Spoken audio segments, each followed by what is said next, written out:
Welcome to the Young Turks. We have, of course, an exciting show for you guys. In the third hour, Ben Mankiewicz, Matt Etchety is going to join us, and we're going to review a couple of movies, including Up in the Air. Some are saying that that is perhaps the best movie of the year. Well, we'll regulate on that count. And Tiger Woods, a devastating development in terms of his prenup. You don't want to miss that story. You know how I get about prenups. And then I got a million things on Afghanistan, including the Russian experience, Michael Moore getting pissed about it, and Kay Bailey Hutchinson bumbling and fumbling, trying to figure out why she didn't care while Bush was in charge, but all of a sudden pretends to care now that Obama's in charge. So we got a hell of a show for you guys, and Republican sexcapades today. Now, I was going to save Ben Bernanke for a little later, because I'm riled up about him, but I wanted to do some Afghanistan stuff before we got to him. Right before we started, I thought, can't do it. Can't hold back. I got to let it go right now. Ben Bernanke testifying in front of the Senate today. He's now being renominated, of course, to be the head of the Fed. The guy who nominated him for his first term was George W. Bush. Now, Barack Obama said, we're going to get real change in America. So this incredibly important position of the head of the Fed. As far as our economy and our financial institutions, the banks, et cetera, there is no more important position than the head of the Fed. And so the real change we can believe in was the same exact guy that Bush picked, Ben Bernanke. Now, I wasn't dead set against him. I had my concerns. So among my concerns are, hey, listen, Obama is telling me, and some of the others are saying, hey, look, you know what? We crashed into an iceberg, and he kind of steered us to safe shore. Well, first of all, does anybody think we're on shore? We got over 10% unemployment. I know the banks have recovered. I know they're back to making record bonuses, but have the rest of us recovered? I don't know. Maybe they got on a nice lifeboat, right? But so I'm not convinced that we've recovered from that massive iceberg that we hit. But much more importantly, who hit the effing iceberg in the first place? Oh, right, Ben Bernanke. He's the head of the Fed, the most important position. He's the captain of the ship. He rammed straight into the iceberg. As people are yelling on top of the Titanic, iceberg, straight ahead. Right? He's like, yeah, that's cool, I got him. Boom. Right? And now Obama tells us we got to rehire this guy. But nonetheless, I was like, yeah, you know what? I got an open mind. There's some Democrats who like him, some Republicans who like him. He's supposed to be an expert on the Great Depression and handling deep recessions like this. Now, we wouldn't have needed his expertise if he hadn't caused another depression or Great Recession. So it's kind of funny that we're relying on his expertise when he got us into this mess in the first place. But I had an open mind. I swear I did. You know me, I didn't pound the gavel. When I pound the gavel, that's when it's over. Speaking of which, it's over. Okay. In the hearings today, they ask him, hey, listen, you know, obviously we've got money trouble here and our budget's out of control, et cetera. So how do you think we could raise money? He says, well, you got to go after Social Security and Medicare. Now, let me get this right. You gave all our money to the banks. They're literally taking record bonuses in the middle of this tremendous recession. Those are not exaggerations. That's literal, okay? They're taking bigger bonuses now, the top four banks, than they were at the height of the economy, supposedly, 2006 and 2007. So, no, we can't take the money from them. He's going to take it from your retirement. Oh, you paid into Social Security all this time, and Medicare, etc. Who cares? You know, and, okay, now, if that wasn't bad enough, wait till you get to the other two. So then Senator Jack Reed, Democrat of Rhode Island, asked him, he said, wait a minute now, you know, there's another place to get money. Instead of cutting spending over and over and over again, and in this case, accounts that are supposed to be there for retirees, how about we get it from the rich? How about, can't we raise taxes? Is that not on the table? He says, oh, no, I can't comment on that. I mean, that's not in my purview. That's up to Congress. I don't say anything about it. Wait a minute. You just told us that you thought the best place to get the money was Social Security and Medicare. So now we say, hey, can we also get the money from raising taxes from the wealthiest Americans? You say, no, I don't even want to comment on that. It's not even within the realm of consideration. Now, if that weren't bad enough, you know, there's a possibility of a financial transactions tax, which means, hey, look, we don't go and get all the rich, we don't need to tax Bill Gates and the doctors and the lawyers and the engineers. Let's just simply tax the financial transactions that discourages risk-taking and raises money that we can use to shore up the system. It's perfect. The only downside in the past was, well, if we do it, then the banks will go abroad, right? But right now, the rest of the world is asking us, hey, can we all get together and do this together? And the guy stopping it, of course, is Tim Geithner. So how about that possibility? He's like, no, no, no, no, no, no, no, no. No, no, no, no, that would take money away from my Wall Street friends. I mean, you know, I'm not sure about that. Why don't we take it from the middle class instead? All right, now, if all that weren't bad enough, he really stepped into it by his final reference. It was to Willie Sutton, the bank robber. A bank robber from back in the day, and his famous quote is, he used to rob the banks because that's where the money's at. So when asked, hey, why are you going after Social Security and Medicare, he said, because that's where the money's at. So he's not done robbing you yet, okay? He took trillions of dollars of money, gave it to Wall Street, because he said, oh, what could we do? We hit an iceberg while I was the captain, okay? And so in order to respond to that emergency that I partly created by not regulating the banks in the first place, I gave all your money to the banks. Well, now I'm going to go back for more, and I'm going to take your retirement money. And if you're over 65 and you want to pay for medical bills, well, I'm going to take that money too, because that's where the money's at. So that's what he's looking to rob next. Now, you tell me, why the hell we would appoint that guy to the head of the Fed? Why? That's a change we could believe in? We're going to take that guy, the guy who partly responsible for causing the mess in the first place, and reappoint him to be the captain of the ship again. That's the change we voted for? And by the way, if you don't get it, the guy's an absolute Republican. There's this myth in Washington, and it's so strong that I partly bought into it, because the conventional wisdom is, oh, no, Ben Bernanke, he's bipartisan. No. You know, I know a Republican appointed him, but God, he's such a reasonable guy. He does a great job of politicking and schmoozing the Democrats so they think he's on his side. But his gut instinct is, take it from the middle class. Don't touch Wall Street. Don't touch them. No. They'd get the money. You don't take the money from them. Taxes wouldn't consider it. Look, it's a matter of perspective. So for him, the idea of raising money from the guys who ruined the economy in the first place is unthinkable. It's just not within his realm of consideration. Taking it from you is his first priority. I can't have it. I can't have it. As my old friend Ed Reed said, hell no. Hell no. No, I'm done with Ben Bernanke. It's over. Now that I'm done with him, okay, well, we can wrap it up, right? Unfortunately, of course, he will almost certainly get reconfirmed. I mean, it's like times like this where you're like, what are we doing here? I mean, it's people versus power, right? And power keeps on winning. I mean, we elected a guy who was supposed to represent the people, and he keeps putting the same guys who were part of the establishment back in. I mean, Ben Bernanke is almost a definition of the establishment. The guy is the status quo. Washington, Wall Street, status quo. That's what Ben Bernanke is. And Obama's huge change was to reappoint him. Look, I mean, you tell me how I'm not supposed to get disappointed. I mean, how about, oh God, there's a million guys you could choose who are smart, have Nobel Prizes, who've done this before, who rescued the economy before, when they didn't crash it. I mean, I can give you dozens of names. And you go with the same guy who caused the mess in the first place. Look, I don't know where to put my anger. And the reason that part of the reason that I get worked up is, here, look, when we were fighting against Bush, the idea was, well, look, at least if we beat Bush and we get one of our guys in, we can change all the things that are going wrong. But now that Obama's in place, and on a lot of fronts, including this, which is very, very important, I think probably the most important decision of his tenure, not necessarily appointing the head of the Fed, but overall handling the economy, he does the same thing as Bush, then what hope do we have? I mean, what are we going to do? We're going to go take down Obama? And look, I'll give you a little bit of hope in an ironic way. You know who else is against Bernanke? The craziest Republican in the Senate, Jim Bunning.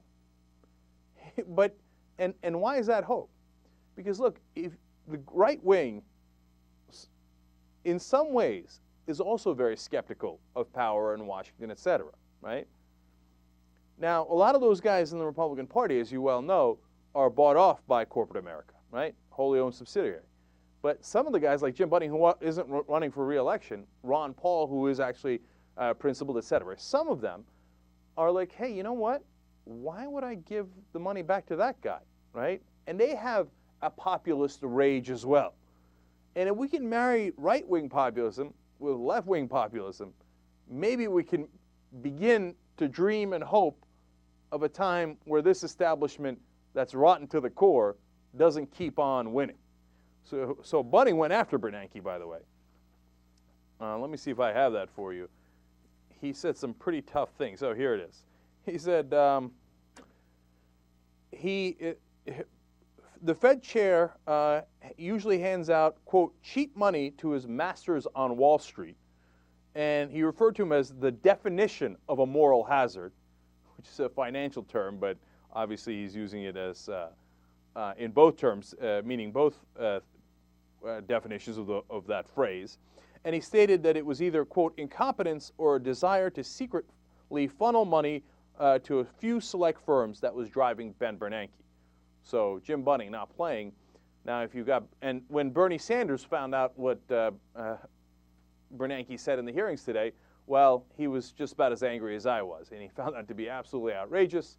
And one of the reasons is, look, it gives you an insight into what is this guy's perspective, and what's he going to do? If you give him another 6 long years, he's going to continue to fight for Republican policies that got us into this mess in the first place. It's crazy to read a point. All right, now, before we get off this topic, let me tell you one other thing here. It's a great piece written by Elizabeth Warren. She's the chair of the Congressional Oversight Panel, and she is supposed to, and she is overseeing the banking bailouts. Now, whether she has power is a different question, and she's made some great proposals, and a lot of that has not been listened to, of course, by the Obama administration or oftentimes Congress. She's worried about the shrinking middle class. Now, she wrote a lot of great things in here, a lot of numbers as to how the middle class is shrinking. Productivity in America has been steadily going up since the 1970s, but wages are flat. Now, why is that? It's not like we're not creating more money. The productivity is creating more money, but it's going to the top 1%. And you see it over and over again in CEO compensation, et cetera. They're not representing their shareholders, and they certainly don't give a damn about their employees. So we remain flat, even though we're working harder. And, of course, there are more women in the workforce as well. So families, the average American family's productivity is much higher, okay, and yet stagnant wages. But to give you a good sense of it, just one fact here. In the 1960s, our wages, average American wages, median family, adjusted for inflation, went up 33%. Okay, that's a huge jump. Now, remember, at the time, taxes are for the highest bracket, between 71 to 91%. So 70 to 90%. Right now, we're in the 30s. Okay. So when we were taxing the wealthy through the roof, the average American family was prospering. You know, a 33% in a decade is an unbelievable growth. And then in the next decades, around 11% or so, still rock solid. We get into this decade of the noughts, as they call them, 2000s. Guess what our increase for the average American family was? As the money kept going up, the overall money is still rising. It's just not going to you. The average growth was 1.6%. So you're not getting the money. Somebody is, but you're not getting it. Now, look, this isn't about, they say, as soon as you mention facts like this, they will scream bloody murder. Say, oh, class warfare, you won't let me take all the money home, class warfare. This isn't about class warfare. I got a lot of friends who are wealthy. God bless them. Some worked hard, some didn't, but they got the money, whatever. Their dads worked hard, whatever it is, okay? And a lot of them worked hard themselves and got the money. Smart, some of them ingenious, etc. I'm not going after the rich for the sake of going after the rich. You got to understand something. It's how you set up the rules. If you set up the rules in a certain way, we all win. If you set up the rules in another way, Only certain people win and the rest of us don't. So if there is class warfare, they started a long time ago, okay? And they set up the system and they set up the rules to their advantage. And that's exactly the result they got in the last 9 years or so. They got to take most of the money home, and now if you dare say, hey, listen, could we raise your taxes a little to pay for the mess you created? Well, they'll give you that famous line.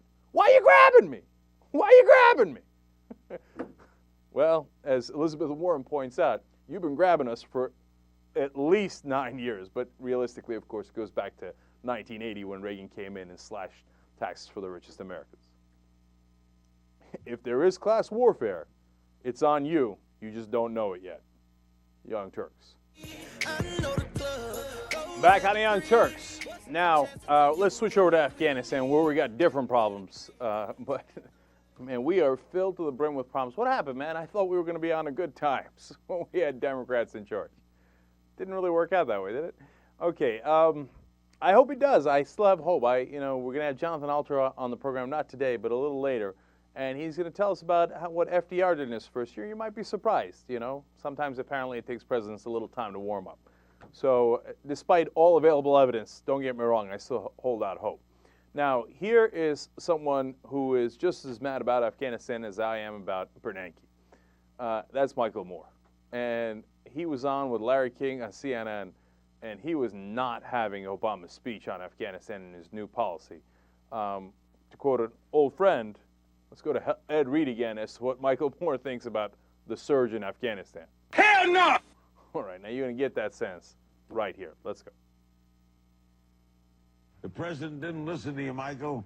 You wanted to withdraw. He did not take your advice. What do you think the result will be? I feel very bad for him. I feel even worse for our troops.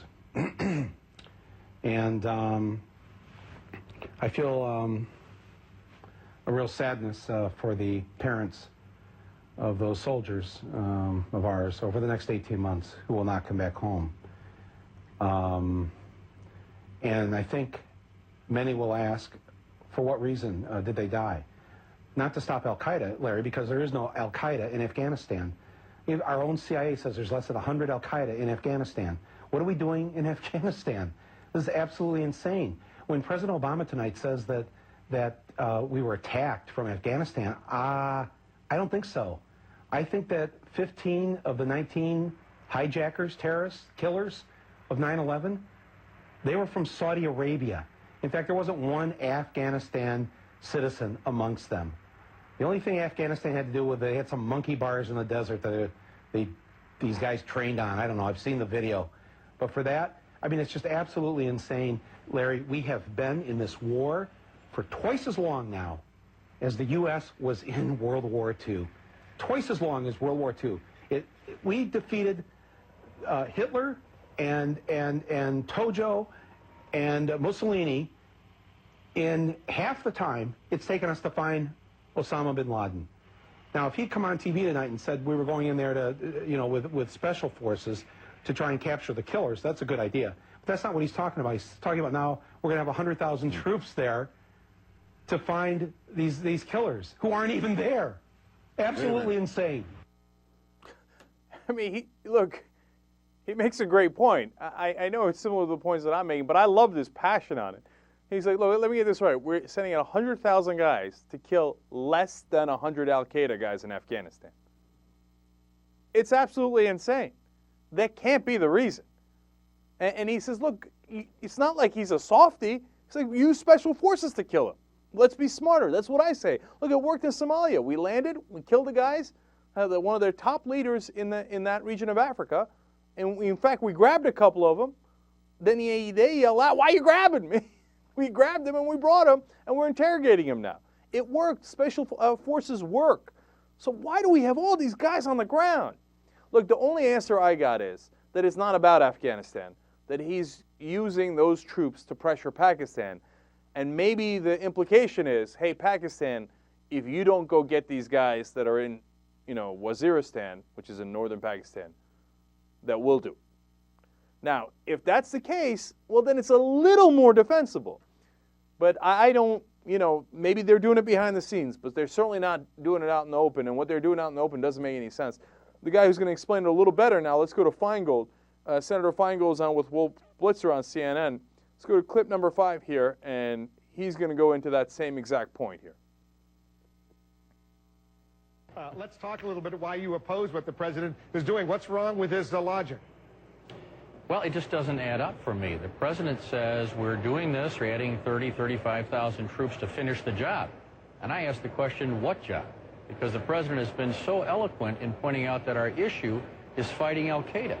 The argument falls apart when you realize that al-Qaeda does not have its headquarters in Afghanistan anymore. It is headquartered in Pakistan. It is active in Somalia, in Yemen, North Africa, affiliates of it in Southeast Asia.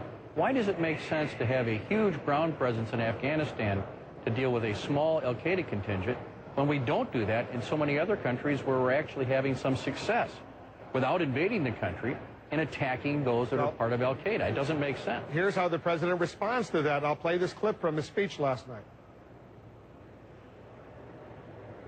We must deny al-Qaeda a safe haven. We must reverse the Taliban's momentum and deny it the ability to overthrow the government. I guess the main point he's trying to make is if the U.S. were to lose, let's say, in Afghanistan, just walk away, all those al-Qaeda operatives who have crossed the border into Pakistan would simply go back to a pre-9/11 situation that the Taliban would control and give them that safe haven in Afghanistan. That's an incredibly unlikely scenario in my view, that al-Qaeda would find that to be the ideal place to return to.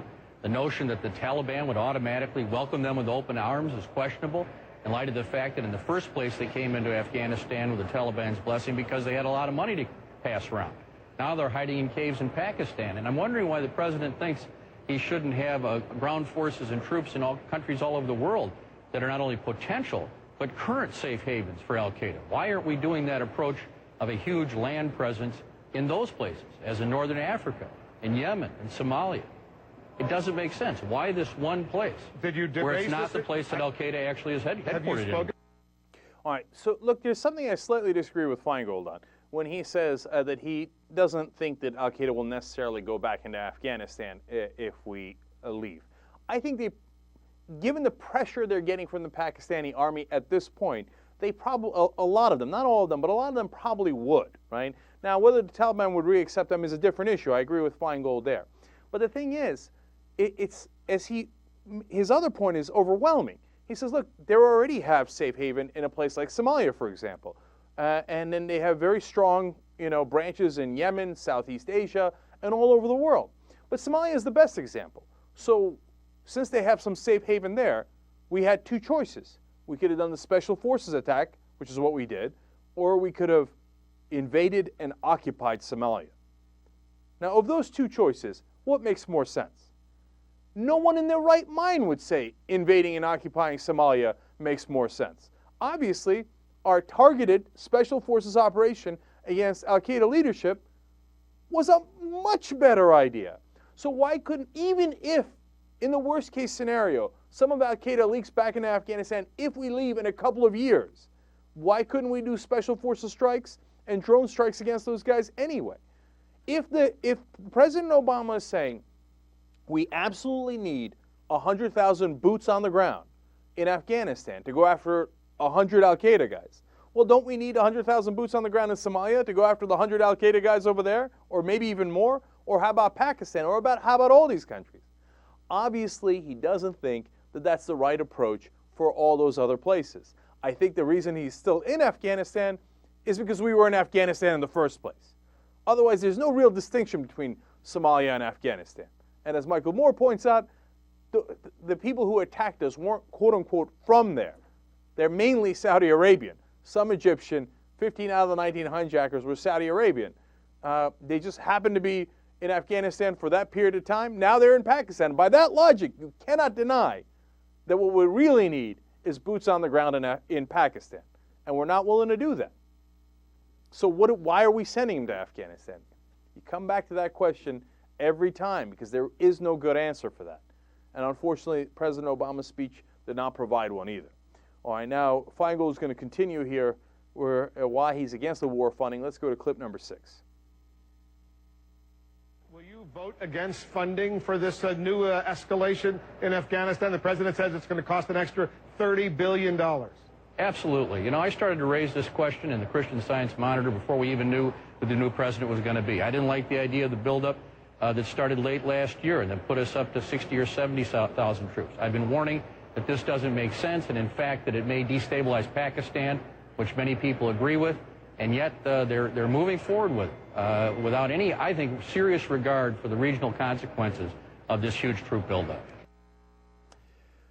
You know, of course, very good point there. I want to go back to one quick thing that Wolf Blitzer said in the earlier clip. He said, well, what if we leave Afghanistan and we lose? I mean, what a simplistic way to look at it. Okay, if we leave Afghanistan at any point, we lost. Now, we're leaving Iraq, so is that a loss? Anytime you ever leave a country you invaded, is that a loss?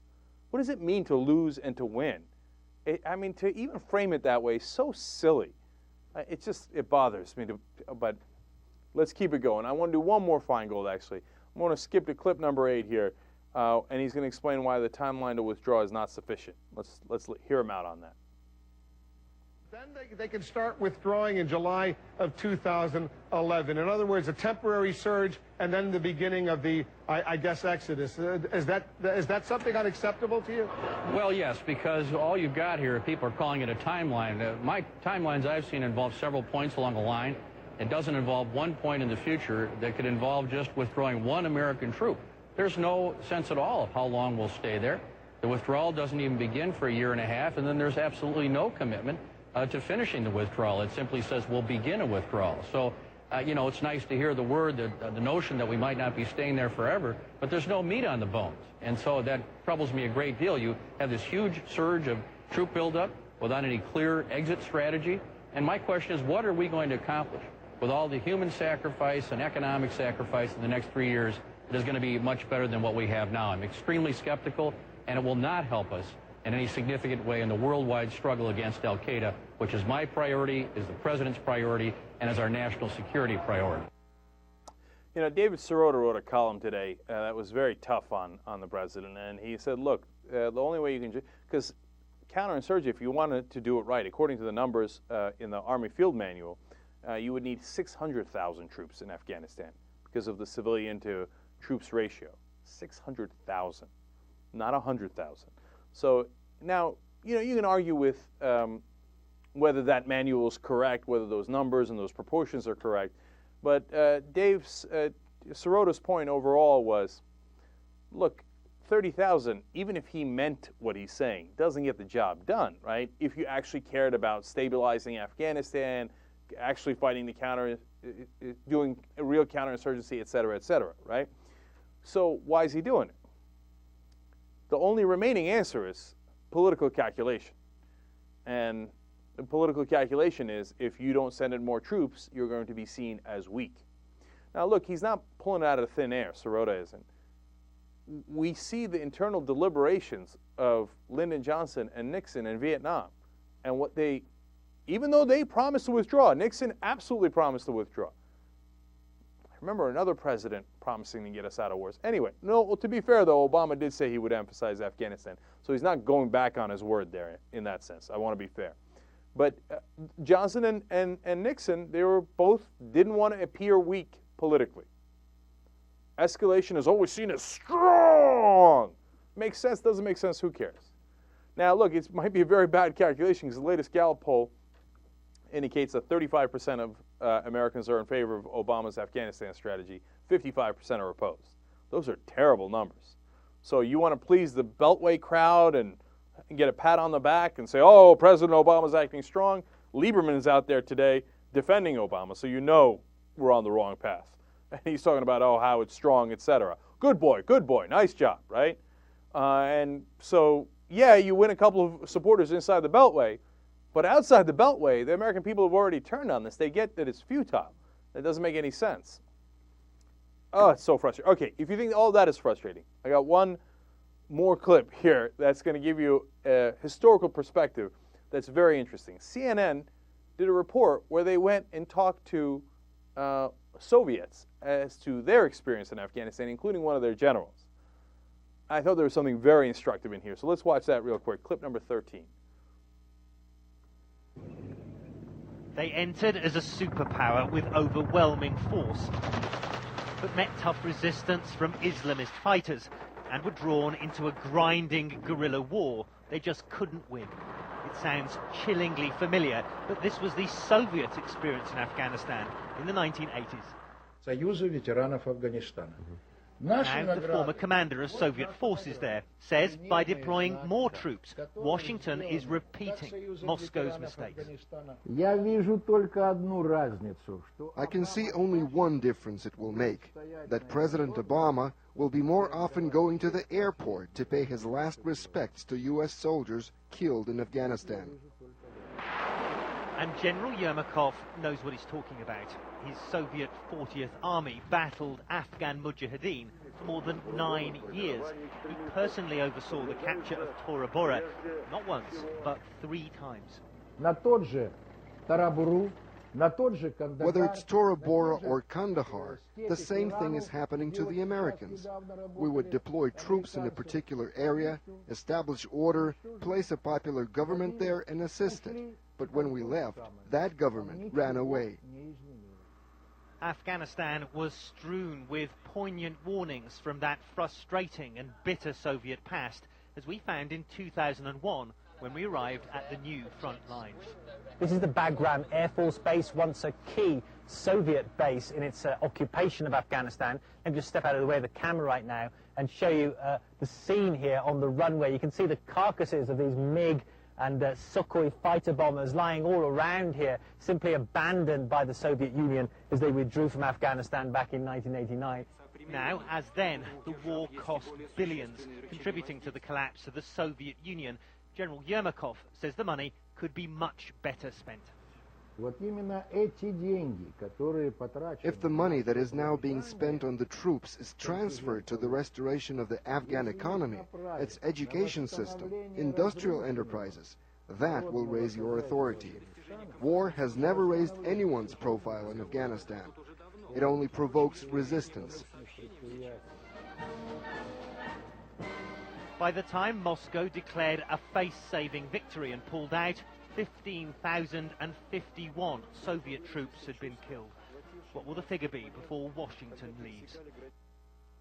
All right, I take issue with one thing that the general said. He said, well, you know, we put in a popular government, and then as soon as we left, of course, it would disappear and they'd run away. They never really put in a popular government. There is definitely a distinction between us and them in that sense, although the governments that we've put in are not popular either, okay, for different reasons. It's not that we don't intend well, and some could argue, but there was a clear impression that the Soviet Union was taking over Afghanistan, whereas I think it's unfair to say that Afghanis think that we are there to stay forever and to simply take over Afghanistan. Now, that doesn't mean they trust us. Here are the things that are indisputable. Wasting billions of dollars on the troops, and all the troops do is they provoke more resistance. That's always been the history of Afghanistan, and that's still the history of Afghanistan, and it's the current day of Afghanistan, and we didn't learn any of the lessons that the Russians learned over there. But the main heart of that clip, and the reason why I brought it to you here today is, I mean, when he said, yeah, Tora Bora, I took Tora Bora 3 times. You're like, oh yeah, this isn't going to work. I mean, it's futile. The British take Tora Bora God knows how many times. The Russians take it 3 times. We take it. We take it, we lose it. We take it, we lose it. You know what it tells you? They're not interested in being taken. They view you as a foreign occupier. Certainly the Soviets they did, but to a large degree they do with us as well. I've seen documentaries where you talk to real Afghans on the ground. They say, what kind of liberating force drops bombs from the sky and onto weddings and civilians and kills family members? Now, we say we do it by accident, and I believe that. But by accident or not, you kill those people and they're going to fight you forever. So, how many times will we have to take Tora Bora and then lose it before we realize it's never going to work? Young Turks.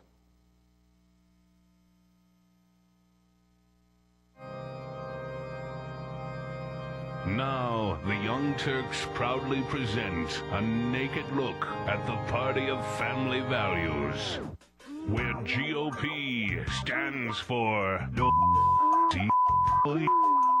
and right to life takes a backseat to right to licentiousness.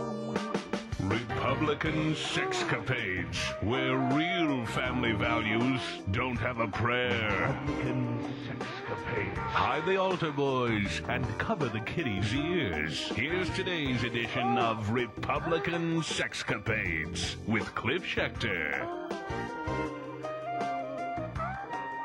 Cliff, it's good to have you back.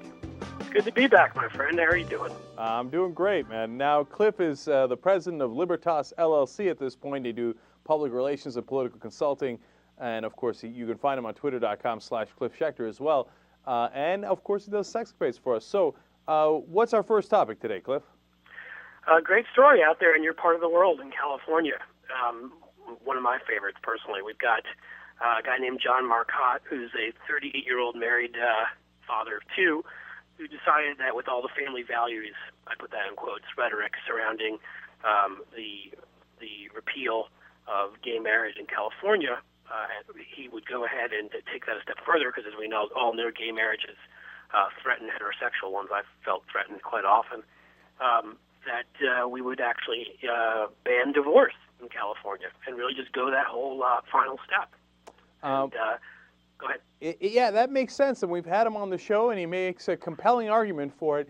Are any of the right-wingers buying into it? Do they get that it's a joke? Are they offended? Or because I'm interested in their reaction, because they can't really defend it because it's in the Bible that you're not supposed to get divorced, theoretically, according to them, according to the Catholics at least. Right. Well, we know the Bible is all literal. Yeah. Well, you know what you've got is, I mean, I think you talk to some people, and there's some interviews that I've seen on the street where there were some people that were sort of conservative and said, yeah, let's do it. But the more interesting reaction is from not the grassroots, it's the conservative elites, who we know are all a bunch of hypocrites because we do this segment. And, of course, the California Family Council, which is a coalition of different conservative and religious groups, and they were all out there on Proposition 8 now, have said they would love to see this, and I'm sure they would, because it's not like half their members, of course, would have to leave California, but making it illegal would be, quote, impractical. So it's completely practical to ban the rights of loving gay couples. However, taking away certain rights from heterosexual couples, that's not practical. The reason I love this movement that this guy's put together is because, look, if you're going to make it, quote-unquote, biblically based, and you're saying, hey, that's why we can't have gay marriage, it's literally impossible to argue with his point that, you know what, then you shouldn't have divorce. That obviously attacks traditional marriage more than gay marriage. Right. I mean, if the biblical part, and then, of course, their sort of rhetorical argument that this is all about, as they made sure to say, it's all about strengthening the one man, one woman union. It's all about, and that's what this is about, because gay marriage, of course, threatens our marriages, as we know, because we feel that every day, that pressure. So you'd think they'd jump on board immediately. I mean, let's outlaw divorce. It's biblical. It makes sense rhetorically with what they're saying. Fits in with their strategy. Let's make sure that we strengthen the institution of marriage every way we can. Well, in order to help that, the California Marriage Protection Act proponents have put together a little commercial, and we got our hands on it, and I wanted to play it for you guys. Maybe it'll help convince some of the conservatives in the audience. Let's watch. Right now, traditional marriage is under attack. An epidemic is sweeping our nation, and you have the power to help. Please, help protect marriage by voting yes on the Marriage Protection Act. The 2010 California Marriage Protection Act will make it illegal to get divorced in the state of California. Marriage isn't a used tissue you can just throw away. You have to sleep with that snotty Kleenex for the rest of your life. A woman shouldn't feel entitled to own property or have control over her financial affairs. When a man commits to marriage, he's committing to taking care of me forever. Children of single-parent homes are repulsive and unlovable. My grandma used to say, marry in haste, repent in leisure. And that means don't divorce. She also said, You made your bed, now go lie in it. that means make your bed. Sure, Jesus still loves you if you get divorced. Just not as much as before. Hell is eternal, just like your marriage is supposed to be. John and Kate plus 8 divided by 2 equals mortal sin. In the olden days, divorces were celebrated by stoning. I mean, punished. You said till death do us part. You're not dead yet. You can't have spousal abuse without a spouse. Divorce is unnatural. Like polyester, glasses, and Twinkies. Socialist countries like Canada condone divorce. What did we even fight the communists in World War II for? If outlawing divorce was good enough for the Babylonians, then it's good enough for California. If we allow anyone to get divorced, before you know it, people will be divorcing their dogs. Vote yes, because marriage isn't a right, it's a responsibility.